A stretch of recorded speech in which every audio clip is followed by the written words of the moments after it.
Қарақалпақстан десе көпшіліктің көз алдына келетұғын нәрселерден бірі қара үй.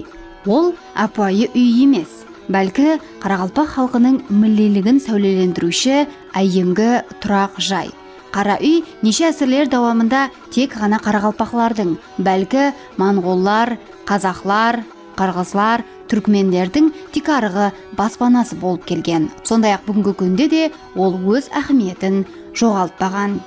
Бүгінгі видеомызда біз қарақалпақлардың әйемгі тұрақ жайы есапланған қара үй хақында сөз етеміз. Яғни оның пайда болу тарихы, дәслепкі көрінісі қандай, сондай-ақ оның басқа халықлардан айырмашылығы не, барлығына тоқталып өтеміз. Видеомыз басланбастан алдын өзіңізге қолай болған орынға жайғасып алың, себебі бүгінгі видеомыз сіздер үшін қызық болуы анық. Бұл Айдың каналының жаңа саны, мен Айгүл, басладық.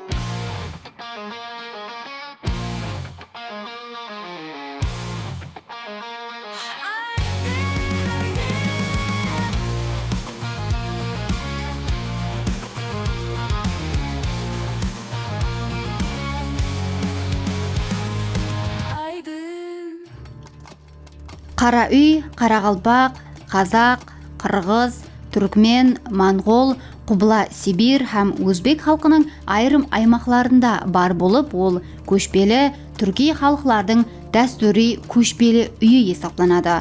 Ол домалақ формада, тикарынан киіз, ағаш һәм басқа да жеңіл материалдардан таярланады. Апуай сөзбенен түсіндіретұғын болсақ, шатырға ұқсас домалақ үй.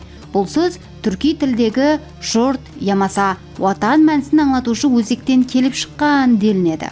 Біз ұғымалық мәніде отау, юрта деп айтылатұғынын білсек те, көпшілік халықларда ол түрліше айтылады.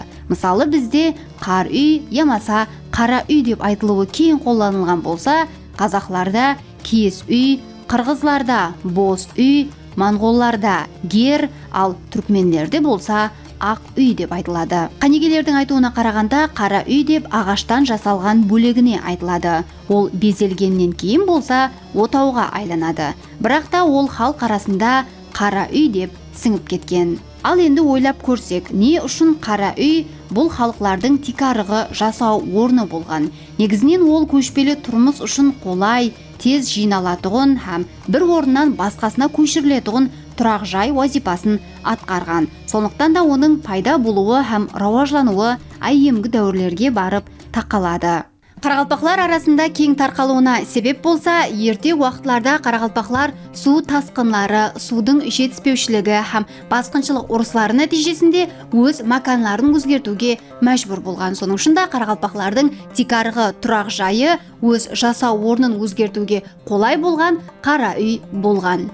Айрым деректерде қара үйдің негізі үңгір болған делінеді, ал басқа бір мағлұматларда болса, оның тикары түрки монғол халқына тән болып, оның сыртқы көрінісіне қарап, қайсы бір халыққа тиесілі екенлігін білу мүмкін болған делінеді.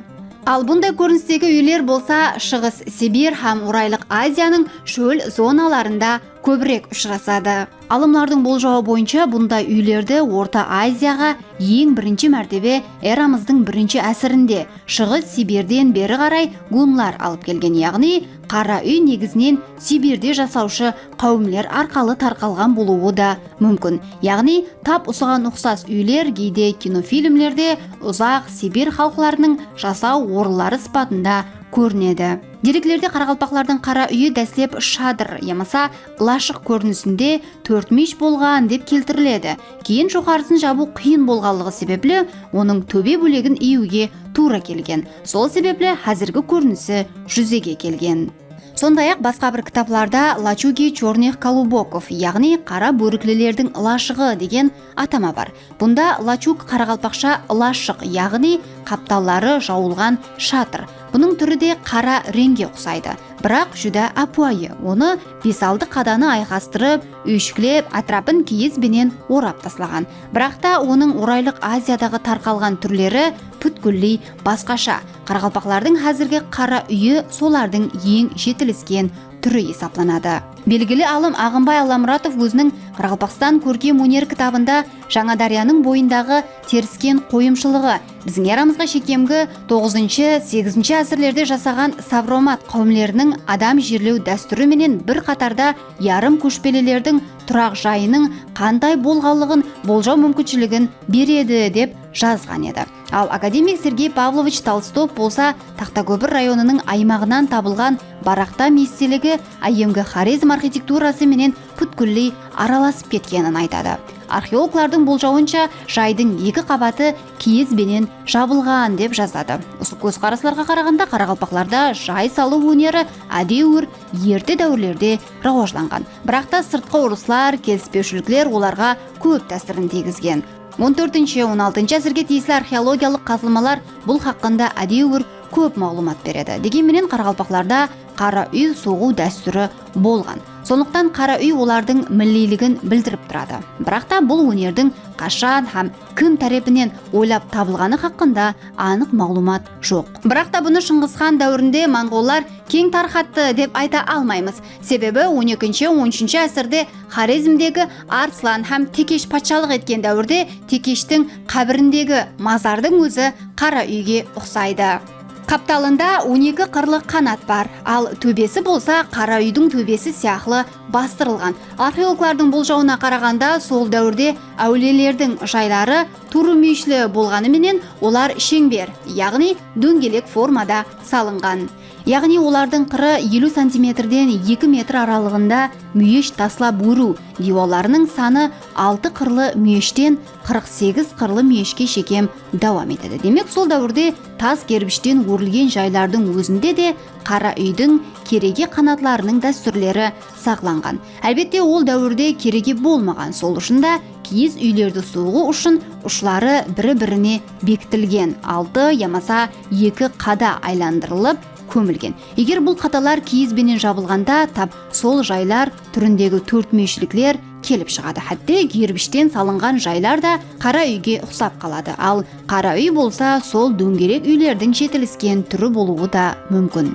Қарақалпақлардың 6, 8, 12 қанатлы қара үйлері болғанлығы хақында жазба һәм ауызекі мағлұматлар бар. Сондай-ақ 5 қанатлы үйлер де болған. Олар негізінен лашық, ямаса асхана вазипасын атқарған. Бірақ та ең қызығы олардың бірі-бірінен парқы қандай? Қанегелердің айтуынша 6 қанатлы үй ярым қожалықлы үйді білдірген, яғни жас шаңырақлар жасаған. Ал 8 қанатлы үй қожалық ағзалары көбейгеннен соң тігілсе, 12 қанатлы үй дәслеп ханның, соңынан бидің үйі болған. Яғни ауылдың сыртындағы мәслихат төбеге тігіліп, оның ішінде ел басшылары, яғни ел ағалары халықтың тағдырына байланыслы ахметлі мәселелерді шешу үшін жиналатұғын болған. Ал ең соңында болса бай, дәулетлі, ақлық шаулықлы адамларға да рұқсат берілген. Текеш патшаның мазарының 12 қырлы болуы да бұны дәлелдейді.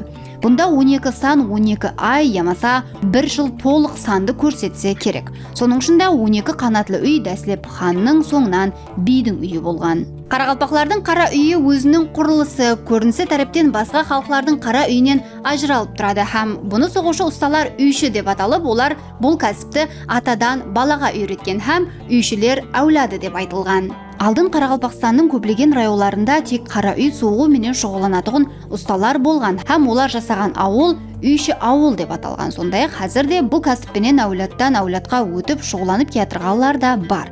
Кітапларда жазылуынша бұрын қара үйлерді жәнеуіттен, соңғы уақытлары болса қаратал, ақтал ағашынан, қадаларынан соғады. Үйшілердің дикарғы құраллары болса апуайы жоңғы, шот, керме, пышқы есаптанады. Бұрынлары байлар қызларын ұзатқанда таза отау тігіп, дәскесі менен қосып беретін болған. Сондай-ақ келіншек түскен уақытта кейуаны хаяллардың һәм абысы нажынлардың дәстүрі бойынша келіншек еңкейіп, отаудың босағасына 3 мәрте маңлайын тигізгеннен соң ішке кіріп шымылдыққа отыратын болған. Ықтимал бұл таза түскен келіншектің сол ақ отауға, киелі босағаға, яғни шаңараққа құрмет ізеті, садықлығы болса керек. Сондай қарақалпақларда отау, қара үй құрылысы тек қана абуайы құрылыс процесі, бәлкі дәстүри байрамға сай рухтағы мұқаддес уақия ретінде құралған. Бұл абуайы жұмыс емес, ру аймақ бірлігі, шаңарақ құрылысы, өзлігін көрсету сияқты қадіриyatlарды да жәмлеген. Дәсепкі отаулар киізден жасалған болып, олар қой жүнінен ысылық, ғалық һәм басым жәрдемінде басып таярланған тоқыма емес, гезлеме болып табылады. Бұл болса ысылықты сақлау һәм табиат хадиселерінен қорғауды тәмінлеген. Сондай-ақ бір қара үйдің құрылуына үйшілердің берген мағлұматларына қарағанда 15-20 адам қатнасады һәм бір қара үйдің бітуіне шамаменен 1 ай 10 күн сарпланады. Ал енді қара үйдің қалай құрылуына тоқталсақ. Қара үй бұрынлары шыдамлы, июге қолайлы, бос және өт ағаштан, тоғай талдан сайлап алынып ісленген. Себебі қара үй әр жылы бәрде тігіліп, күзде жиналатұғын болғаны үшін шыдамлы, беккем ағаштан ісленуі үлкен ахметке ие болған. Сондықтан үйші ұсталар қара үй соғу үшін ағашларды тоғайдан өзлері таңлап, өзлері сайлап, шауып алған. Қара үйді соғу текарынан 3 басқыштан ібарат. Біріншісі кереге, яғни үйдің қанатлары. Кереге адамның бойынан биік етіп қырқылады һәм соңынан жонылады. Бірақ та ол үшін сайланған ағашлардың биіктігінің барлығы бірдей болмайды. Яғни олар жиналғанда әр бір қанаттың ені 1 метр болса, созылғанда 2-3 метрге шекем жетеді. Ал бұннан кейін болса шаңырақ соғылады. Шаңырақ бұл қара үйдің дөңгелек күмбез көрінісіндегі төбесі, яғни түтін шығып тұратұғын тәрепі. Соның ұшында қарақалпақларда шаңырақ, түтін сөздері қожалық мәнісінде кейін қолданылады. Сондай-ақ үйдің үлкен ямаса кіші болуы оның шаңырағына байланысты. Ол 2 қатар жуан һәм жіңішке шеңберден барады. Бұл қарақалпақ отауларының басқа халықтардың қара үйінен өзгешелігін білдіретұғын текарғы белгілерінің бірі болып, осы шаңырақтағы тоғын һәм қос арқалы ажыралып тұрады. Шаңырақтың іші уыққа ұқсаған жіңішке ағашлар менен 4-ке бөлінеді. Бұл гүлдіреуші. Оларды біріктіріп тұрғаны сағанағы, араларындағы келде, ұшқыр ұшлары қалекесі деп аталады. Бұлардың бәрі шаңырақты сұлу етіп көрсету менен бірге беккемлігін де сақлайды. Шаңырақ қара үйдің ең ахметлі бөлігі болғанлығы себеплі оны соғу осы қара үйдің біткенінен дерек береді. Солай етіп, шаңырақ дегеніміз ортасы 4 қатар дүңгі ағаш пенен айқұш етіп қатырылған бір шеңбер. Оның атраплары қашау менен тесіліп, оған оқтың ұшы кидірілген. Ал оқ дегеніміз кереге менен шаңырақты тұтастырушы дүңгі қадалар. Оқ мылтыққа ұқсаған емейген түрінде болады, себебі ол үйдің төбесін күмбезге ұқсатып жинақлайды. Оқтың саны бұрын белгілі бір мәністі аңлататұғын болған. Мәселен, бұрынғы аға билердің үйі 96 оқты тұтастыратұғын болған. Бірақ та айырым алымлар бұны 96 ұруды тұтастырған болуы мүмкін деп есаплайды. Бірақ та соңғы үйлерде 60 ямаса 72 саны сақланған. Бұның да түп мәнісі негізінен 12 айдың қайталануы ямаса 6 қауымның өрбуі болуы мүмкін. Себебі 96 сан қарақалпақ қауымлерінің жинағын білдірсе, 60 сан 6 рудың өрбуін, ал 72 саны болса 12 рудың жәмленгенін білдіреді. Бірақ та соңғы соғылған қара үйлерде бұл тәртіп сақланбаған. Өйткені оқ әрбір керегенің қосылысқан жеріне жіппенен байлап қатырылады. Ал үйлерді дөңгелек һәм күмбез декарында құру күшлі самаллардан сақлайды. Айтпақшы, қара үй үшін керек болатұғын ағашларды қалай таярлайды дейтін болсаңыз, ол біраз уақыт суға салынып қойып, арнаулы пештің ұзын морысына қойылатұғын болған. Ал бұл моры болса ылайдан істенетұғын еді. Оның биіктігі 180 см, ені 90-100 см болып, ішіне бірнеше ағаш бірден салынады. Ол жағылған пештегі түтіннің тәсірі нәтижесінде суда тұрып, жұмсарған ағаш аңсат еледі. Бұны ағашты ыслау дерінеді екен. Ал уқлар болса тез деп аталатұғын арнаулы үскенеде иіледі. Олар ұзынлығы 2 метрден асламырақ ағаштан таярланады. Бас бетінде жіп байланатұғын тесігі, ұшы ұшқыр қалемше көрінісілі болып, ұлымасаны үйдің көлемі менен байланысылы болады. Айтпақшы, қара үйдің керегесі де тезге салу менен еді. Бұл үшін елген 2,5 шеңбер көрінісілі ағаш бірі-біріне біріктіріледі. Керегеменен оқ үйіп болғаннан соң керегені көкілеу басыланады. Бұның үшін керегені бірнеше жерінен тесіп, теріден тігілген телетін жіп, яғни таспа менен бири-бирине бириктиреді.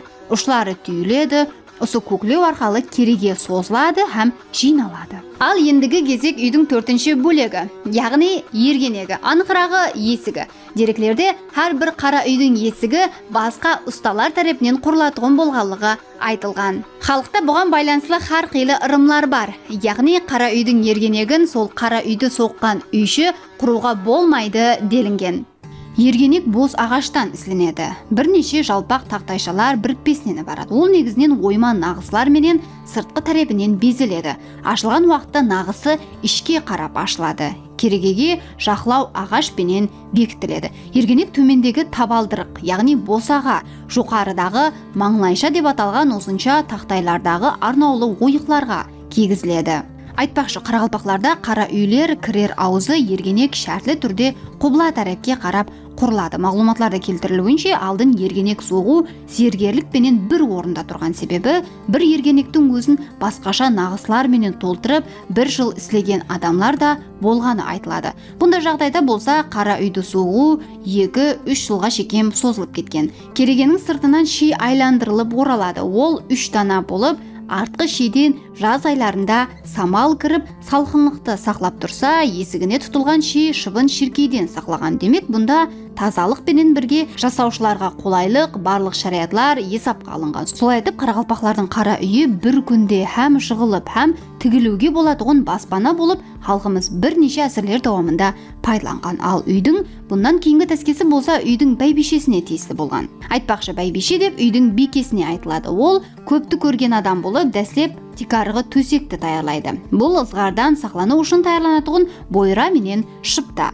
Бойра қамыстан таярланса, шыпта шекеннен таярланады. Көргеніңізде үйдің тикарығы бөлегі құрылды. Ал ендігі кезек болса, қара үйдің ішкі безеулеріне. Қара үйдің ең бірінші һәм тикарығы ішкі безеулерінің бірі бұл ақ басқұр. Ол тикарынан қолда, ұршықта, ямаса шарықта ерілген пақта, ямаса жүн жіптен тоқылады.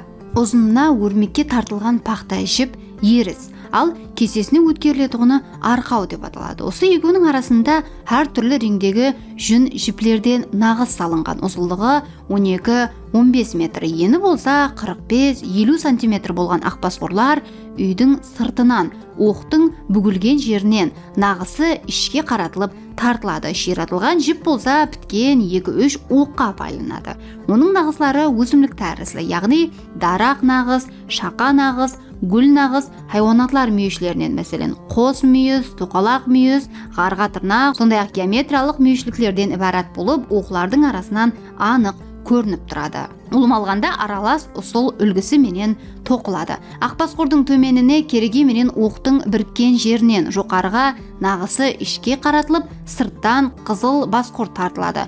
Бұл да отаудың ішкі безеу бұйымы, қолдан иірілген жүн жіптен терме, яғни түксіз палас ұсылында тоқылады. Нағызлары ірі бауырсақ гүл нағызларынан геометриялық мүйішліктерден ібарат. Белдеу менен белжіптің тоқылу ұсылы тап ақбасқұрға құсайды. Айырмашылығы болса, әр бір біткен нағыстың арасына, кесесіне терме ұсыл менен майда нағызлар тоқылады. Белжіп ақбасқұрға құсап, қара үйдің сыртынан нағысы ішке қаратылып, керегенің дәл ортасынан тартылады. Ал белдеу болса, қара үй тігіліп, ши тұтылғаннан соң белжіптің тұсынан, яғни сырт жағынан тұтылады, һәм нағысы сырттан көрінеді. Халық дастанларында белдеуге атын байлады деген қатарлар белдеудің қара үйдің сыртқы безеуі екенінен дерек берсе керек. Бұлардан басқа енді ішкі безеулер хақында да айтсақ. Есік қас, қаржын, ішкі жанбау, иінбау, төрге кесіспей, айқұш етіп тартылатығын кереге көрінісіндегі мүйішілерді пайда етіп тұрған қызыл құр, аралас құр, түркмен құрлар тоғыннан төменге қарай тартылған бірнеше жұп шаңарақ бау, кейде бұны аяқ бау деп атайды. Ызба, дізбе, кереге бау, кергілер һәм шанашылар бар. Есқас үйдің ергенегінің жоқарысына тартылатығын ұзынша көрініслі кішкене гілемше, түкілі ұсыл менен тоқылып, мүйіз нағыслар менен безеледі. Осы есқастың екі қапталынан төменге қарай қиялап ішкі жанбау тартылады. Жанбаудың тоқылу техникасы аралас ұсылда, нағыслап тоқылады. Шетлеріне шаян түйін техникасында ісленген шашақлар салынады. Иінбау енсіз безеу болып, ішкі жанбаудың сәл жоғарысынан тартылады. Кергі қара үйдің шеп тәребіне керегеге ілдірілетұғын астарланған енлі қалта көрінісілі бұйым. Ішіне ағаш, табақ, шөміш, қасқылар салынады. Қаржын түкілі ұсылда тоқылған, астарланған, енсіз кішкене гілемше нағыслары қаршын гүл, тай тұяқ атамаларынан ібарат. Қара үйдің төріне қойлатығын ойма нағыслы сандықтың үстіне жүктің астына жиналатығын, ішіне киім салынатығын бұйымның бет жағы болып есапланады. Киімдерді салып қоятығын екінші бұйымның аты боғжама деп аталады. Һәм ол тикарынан жүн жіптен нағыссыз алаша техникасында тоқылады һәм екі шеті үшмешлік етіп тігіледі.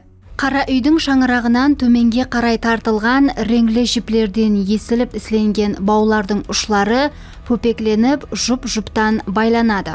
Сондай-ақ тап осындай кереге баулар қара үйдің бірнеше жерінен айландырып байланады. Жас үлкендердің берген мағлұматларына қарағанда, бұндай шашақлы баулар, перзентлер, ақлық шаулықлар көп болып, түбі бір, шақасы мың болсын деген тілекті білдіреді екен. Ызба енсіз терме ұсылда тоқылған бұйым, жіңішке көрінісілі керегелерді бірі-біріменен біріктіруде, ал дізбе болса керегелердің беккем тұруы үшін тартып байлауда қолданылады. Алдыңғы үзікке тігіліп, іштен төрге кесіспе көрінісіне тартылатығын құрлар, геометриялық нағыслар менен апуайы терме ұсыл менен тоқылады. Қара үйдің сыртқы безеулеріне белдеу, бел арқан, түп қазық, алдыңғы үзік, артқы үзік, түңлік, ши. Айтпақшы, бардамлы үйлердің шиы нағыслы етіп тоқылып, бұны жез ши деп атайтын болған. Сондай-ақ ши есік, артқы үзікке тігіліп, алдына айқастырып тартылған аққұрлар, ергенектің екі шетіне тартылатығын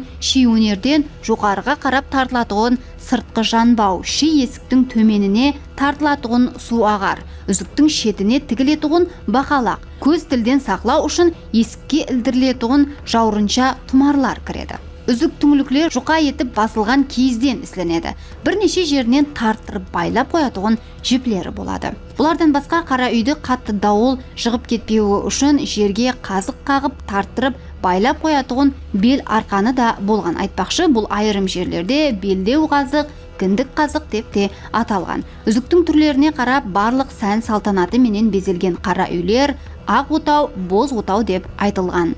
Қара үйдің ішінің дәл ортасында болса, төрт қырлы ошақ лайдан ісленген һәм теп-тексетіп сыбап қойылған, һәм оның атрапында қағылған тақтай болса, алақшын деп айтылған. Төр бетіне болса, ешкінің жүнінен тоқылған нағызлы дәстүрхан жайылған. Ошаққа от жағылып, оның түтіні жоғарыда ашып қойылған түңлік арқалы шығатығын болған. Ал от өшкеннен кейін болса, түңлікті арнаулы бақан арқалы жауған һәм сол арқалы үйдегі ысылықты сақлайтығын болған.